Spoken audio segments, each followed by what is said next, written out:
Kaya katanay mga silipan rin pilang kaganapan king State of the Children's Address king Ciudad Angeles, king report ni.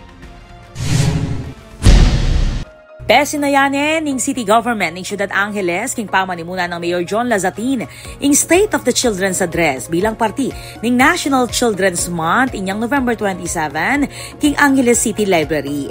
Tegunan deiti din na Vice Mayor Amos Rivera, reng konsihalis, reng city officials, mestra, pengari at reng kayanakang Angelenyo. Binida ng Mayor Lazatin ing pangakilala ning Angeles City bilang national finalist king Highly Urbanized Cities category para king Presidential Award for Child-Friendly Municipalities and Cities. Agpangkaya patunay ay tiking pang magsumikap ning syudad at paganaka bang lakwas pang pasiknangan rin programa para kareng kayanakan. Sana yung alaalang mabibigay natin sa kabataan, mabibit nila hanggang sa kanilang pagtanda para mapagpatuloy nila ang magandang serbisyo at mahalin nila ang sambayanan at ang syudad ng Angeles. Again, let's raise a child. We need the whole community to raise a child.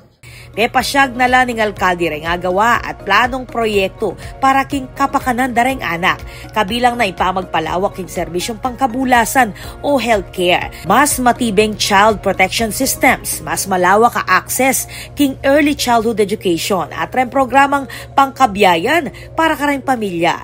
Pepasalamat kay Mayor Lazatin, kareng mestra, daycare workers, CSWDO, social workers, barangay officials at partners na kaya duwangan ning syudad king pamanyulong ning metong aligtas at mapaglinga pa komunidad para kareng kayanakan. Tinukya niya itining pledge of commitment a pinirma ning alkalde, BC Alkalde, ren konsehal at local council for the protection of children bilang pamagpasikan king pamakisan metong para king panyulong ning karapatan at kapakanan dareng anak.